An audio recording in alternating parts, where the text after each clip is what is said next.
रशियानं काल युक्रेनवरती प्रत्यक्षपणे हल्ले करायला सुरुवात केलेली आहे आणि जग आज महायुद्धाच्या उंबरठ्यावर येऊन ठेपलेलं आहे।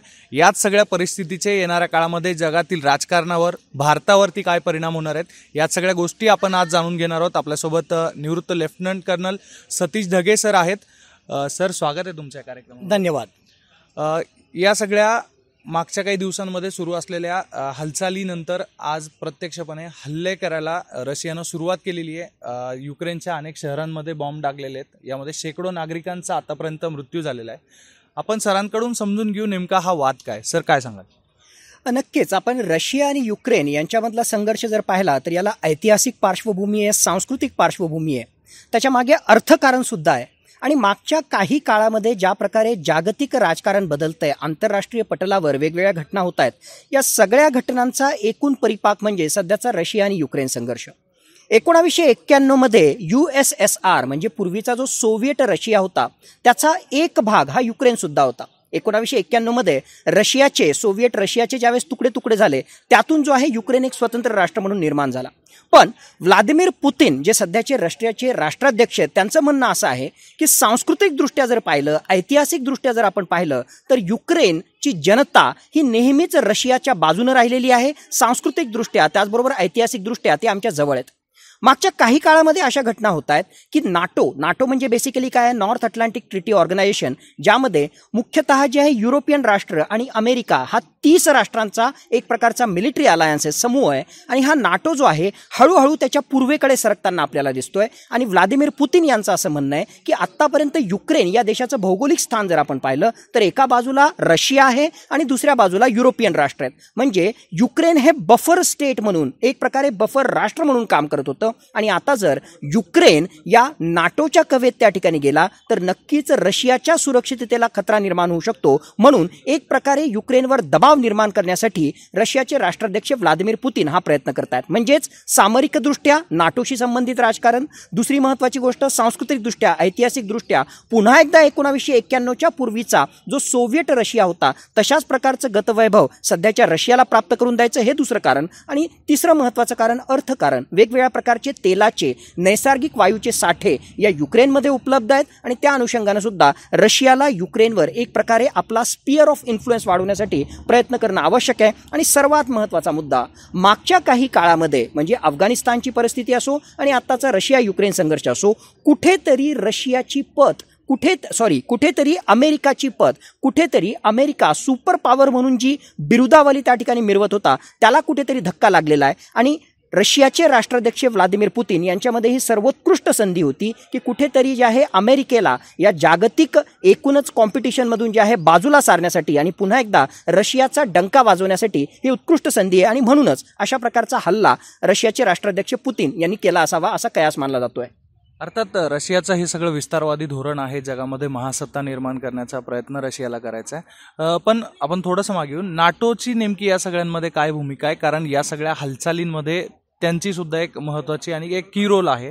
येणाऱ्या काळामध्ये जर युक्रेन पुढच्या काही तासांमध्ये जर नाटोचा सदस्य झाला तर आपल्याला काय परिणाम पाहायला मिळतील?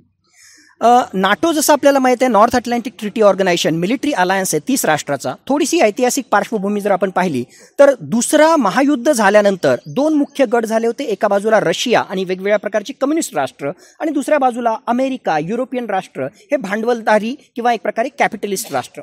आणि मग या दोन ग्रुपमध्ये हे जे अमेरिका त्याचबरोबर युरोपियन राष्ट्र होतं त्यांना कुठेतरी भीती वाटत होती की रशियानं जर आपल्यावर हल्ला केला तर आपलं काय होईल। म्हणून त्या भीतीपोटी मुळात जे आहे 1949 मध्ये या नाटो या एक प्रकारे जे आहे मिलिटरी अलायन्सची स्थापना झाली होती।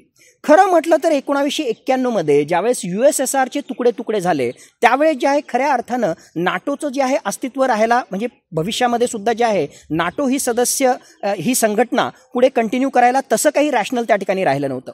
पण आता कालच्या म्हणजे या 2022च्या सगळ्या जर घटना आपण त्या ठिकाणी पाहिल्या तर पुन्हा एकदा आपल्याला लक्षात येतंय की नाटोचं एक प्रकारे पुनरुज्जीवन होतंय। का? कारण नाटो जी आहे 1949 मध्ये ज्यावेळेस सुरू झाली होती हळूहळू जे आहे त्यांनी विस्तार करायला सुरुवात केला आणि त्यांच्या पूर्वेकडे मग ते लॅत्व्हिया असो, लिथुएनिया असे, पोलंड असो, ही वेगवेगळ्या प्रकारची राष्ट्र 1997च्या नंतर या नाटोमध्ये जे आहे समाविष्ट झाली। रशियाचं नेहमी म्हणणं आहे की 1997च्या नंतर जे ईस्टवर्ड एक्सपान्शन नाटोचं झालेलं आहे त्याला आमचा स्पष्टपणे विरोध आहे, कारण याच्या अगोदरचे जे करार होते त्या कराराच्या विपरीत जाऊन नाटोनं जे आहे आपला स्पिअर ऑफ इन्फ्लुएन्स वाढवण्यासाठी एक प्रकारे अमेरिकेनं जे आहे रशियावर दबाव निर्माण करण्यासाठी हे सगळं गणित खेळलेलं आहे, अशा प्रकारचा रशियाचा जो आहे त्या ठिकाणी दावा आहे. आता नाटोचं जे आहे एक प्रकारे पुनरुज्जीवन झालेलं आहे. खरोखरच जर युक्रेन हा नाटोचा सदस्य राष्ट्र झाला तर नाटोच्या घटनेनुसार त्याच्यातल्या कलम 5च्या अनुसार नाटोची सगळीच्या सगळी सदस्य राष्ट्र ही युक्रेनच्या मदतीला येऊ शकतात. पण आज घडीला नाटो हा सदस्य राष्ट्र नाही आहे आणि मला वाटतं युक्रेन हा नाटोचा सदस्य राष्ट्र नाही आहे आणि मला वाटतं इमिजिएटली युक्रेन हा नाटोचा सदस्य होणार आहे नाही का, कारण त्याच्या 3 महत्त्वाच्या कंडिशन आहे. नाटोचा जर सदस्य राष्ट्र व्हायचा असेल तर एक, ते राष्ट्र जे आहे ते डेमोक्रेटिक नेशन असावं. दुसरं, त्या राष्ट्रांनी जे आहे नाटोच्या डिफेन्स एक्सपेंडिचरसाठी कॉन्ट्रीब्यूट करावं. आणि तिसरा सर्वात महत्त्वाचा मुद्दा, नाटोचे जे सदस्य राष्ट्र आहेत म्हणजे या 30च्या 30 सदस्य राष्ट्रांनी एकमताने त्या राष्ट्राला जे आहे नाटोमध्ये समाविष्ट करण्यासाठी कुठलाही एक प्रकारे नकार देऊ नये, म्हणजे सहमतीनंच हे सगळं करता येऊ शकतं. आज घडीला फ्रान्स, जर्मनी यांचं आर्थिक हित लक्षात घेता संपूर्णपणे जे आहे युक्रेनला ते नाटोमध्ये समाविष्ट करून घेण्यासाठी जे आहेत ते अनुकूल आहेत का, याचं उत्तर आज घडीला तरी नाही आहे. म्हणून लगेच युक्रेन जो आहे नाटोचा सदस्य राष्ट्र बनेल का, माझ्या मते त्याचं उत्तर नाही आहे. नाटो आणि अमेरिके यांनी फक्त जे आहेत आर्थिक निर्बंध आणि राजकीय निर्बंध हे रशियाविरुद्ध लावलेले आहेत. प्रत्यक्षरित्या युक्रेनच्या युद्धभूमीवर ना नाटोच्या सदस्य राष्ट्रांचं सैन्य उतरलेलं आहे ना अमेरिकेचं सैन्य उतरलेलं आहे. त्यामुळे मला वाटतं की आता युक्रेनच्या सैन्यालाच ज्या रशियाच्या एक प्रकारे सामर्थ्याचा जो आहे सामना करावा लागतोय, प्रतिकार करावा लागतोय. सर, आपण मागच्या काळामध्ये अफगाणिस्तानचा मुद्दा पाहिला, त्यानंतर आज युक्रेन त्याच सगळ्या परिस्थितीमधून जातोय. एक अमेरिका कुठेतरी जागतिक राजकारणामध्ये हा संघर्ष निर्माण करून स्वतः बाजूला होण्याची त्यांची जी भूमिका आहे, आपल्याला याबद्दल काय वाटतं? नक्कीच माझ्या मते जे आहे अमेरिका मागचा इतिहास जर आपण पाहिला तर अशा प्रकारची खेळी नेहमीच करत आलेला आहे.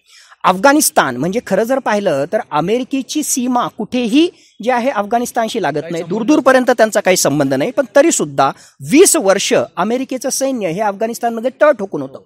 काय म्हणून सांगितलं की बाबा टेररिझम, दहशतवादाचा जो आहे आम्हाला समूळ विनाश करायचा आहे. करता आलं का? नाही करता आलं, आणि करता तर आलंच नाही. पण suddenly without any exit plan त्या अफगाणिस्तानच्या जनतेला वाऱ्यावर सोडून अमेरिका जी आहे मागच्या वर्षी त्या ठिकाणाहून त्यांनी पळ काढला असं आपल्याला म्हणावं लागेल.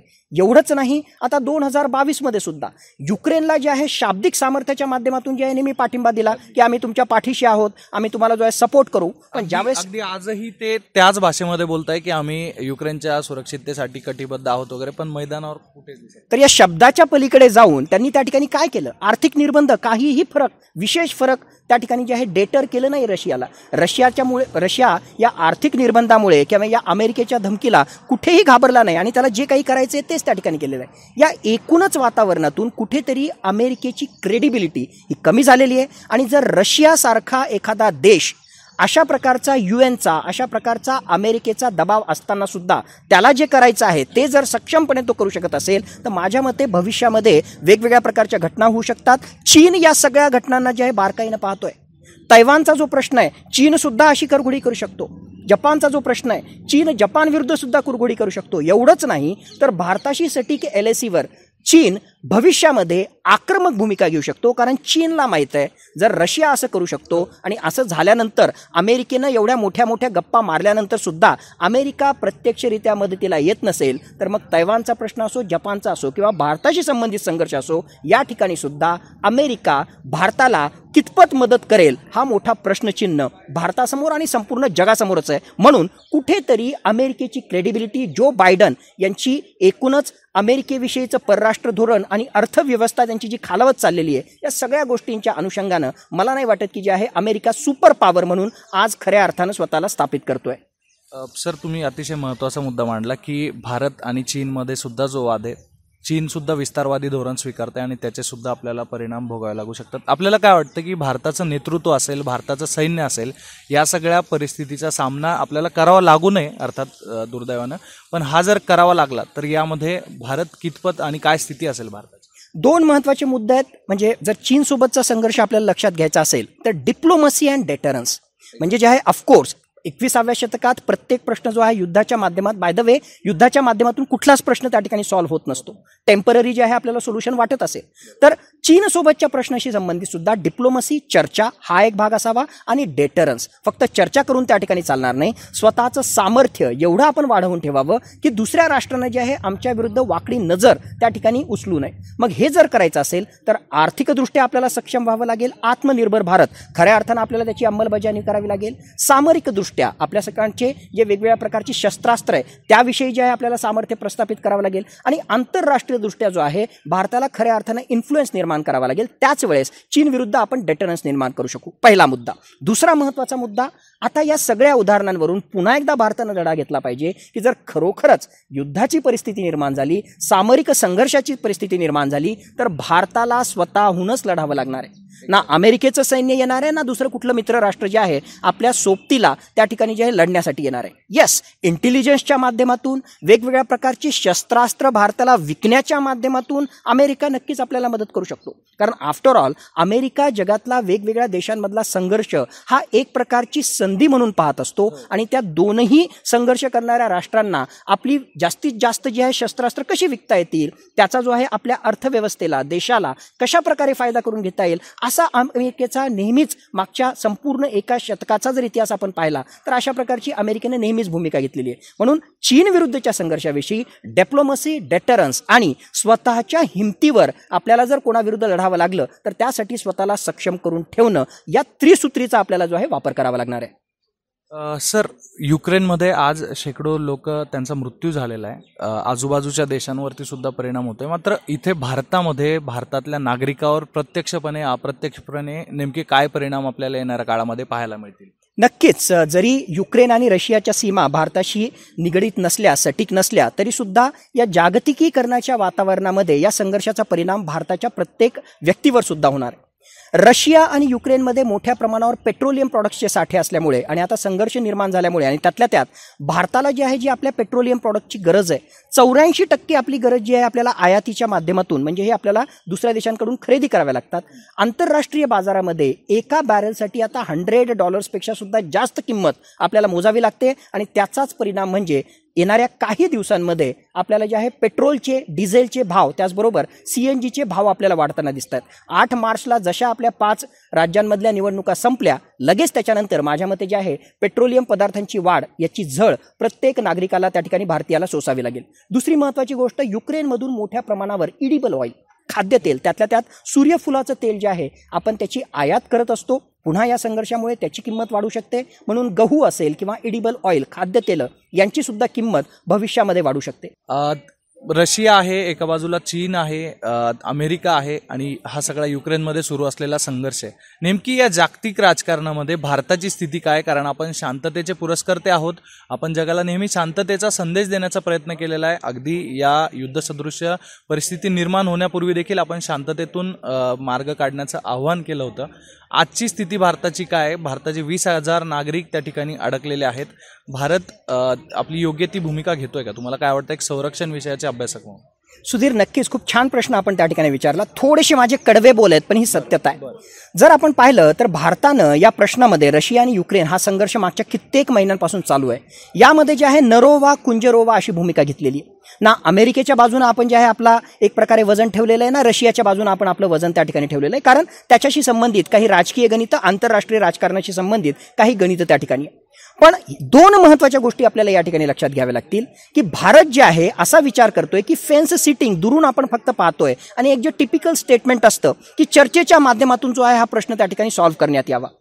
खरोखरच प्रत्येकाला तसं वाटतं की हा प्रश्न त्या ठिकाणी सॉल्व्ह करण्यात यावा. पण भारतानं जर खरोखरच तशा प्रकारचा प्रोॲक्टिव्ह भूमिका जर त्या ठिकाणची पहल केली असती आणि आंतरराष्ट्रीय स्तरावर ज्या प्रकारे भारत हा रशिया त्याचबरोबर अमेरिका या दोघांच्या जवळ आहे, त्याचा फायदा घेऊन जर हा संघर्ष टाळण्यामध्ये किंवा एक मध्यस्थाची भूमिका बजावण्यामध्ये जर भारत यशस्वी ठरला असता तर माझ्या मते आंतरराष्ट्रीय पटलावर खरोखरच भारताची क्रेडिबिलिटी, भारताची पत ही त्या ठिकाणी वाढली असते. फक्त जे आहेत भाषणं देऊन, फक्त जे आहे आम्हाला विश्वगुरू बनायचं आहे, फक्त जे आहे कुठल्या तरी एखाद्या सर्वेमध्ये जे आहेत आमच्या देशाचे प्रधानमंत्री हे सर्वोत्कृष्ट किंवा काय सर्वात लोकप्रिय अशा प्रकारचे प्रधानमंत्री म्हणून निवडून आले अशा प्रकारची भूमिका घेऊन आम्ही जर म्हणत असू की आम्ही जे आहे इमर्जिंग सुपर पॉवर आहोत, तर कुठेतरी आपण चुकतोय.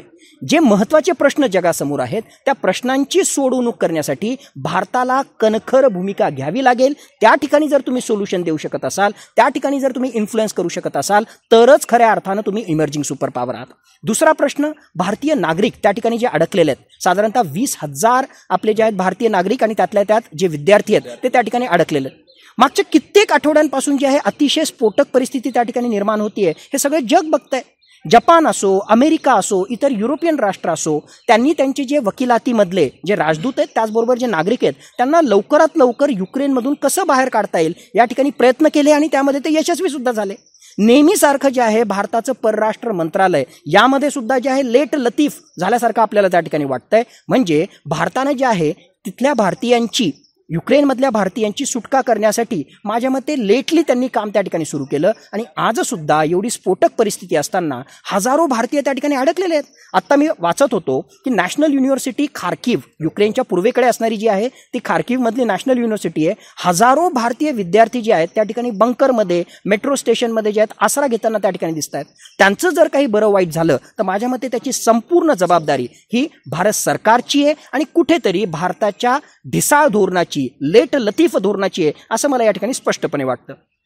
हे सगळं सुरू असताना भारताचं सरकार आहे, जे केंद्रीय नेतृत्व आहे, ते निवडणुकांमध्ये व्यस्त होतं. नक्कीच आज सुद्धा जे आहे निवडणुकांमध्ये व्यस्त आहे. म्हणजे भारताचे प्रधानमंत्री हे रशियाचे राष्ट्राध्यक्ष व्लादिमीर पुतिन यांच्याशी त्या ठिकाणी बोलले. संपूर्ण जग या घटनेकडे पाहत आहे. आमचे हजारो विद्यार्थी त्या ठिकाणी जे स्ट्रँडेड आहेत, अडकलेले आहेत. माझ्या मते ऑफकोर्स ब्युरोक्रेसीला हे काम करायचं आहे, परराष्ट्र मंत्रालयाला काम करायचं आहे, पण एक नेतृत्व म्हणून या गोष्टींवर सुपरविजन करणं, लवकरात लवकर त्याची सोडवणूक करणं हे आमच्या प्रधानमंत्र्याचं, हे आमच्या सरकारचं काम नाही आहे का? फक्त निवडणुका लक्षात घेऊन मग ते उत्तर प्रदेश असो किंवा बाकीची राज्य असो त्याच ठिकाणी फक्त लक्ष केंद्रित करणं आणि बाकीच्या गोष्टी होत राहतील असा जर आपण विचार करत असू तर माझ्या मते जे आहे पूर्णतः चुकीचं आहे. आणि ॲटलिस्ट मीडियाचे रिपोर्ट जे दिसत आहेत, आपल्यासमोर जे दिसतंय त्यावरून तुम्ही जो प्रश्न केला तशाच प्रकारचं चित्र आपल्याला दिसतंय की आमचे राज्यकर्ते हे निवडणुकांमध्ये व्यस्त आहेत. बाहेर असणारी भारतीय जनता, युक्रेनमध्ये अडकलेली भारतीय जनता, त्यांचं काय होईल ते वाऱ्यावर जरी सोडले गेले तरी आम्हाला त्यांची पर्वा नाही. अशाच प्रकारचं काहीसं चित्र निर्माण होताना आपल्याला दिसतंय.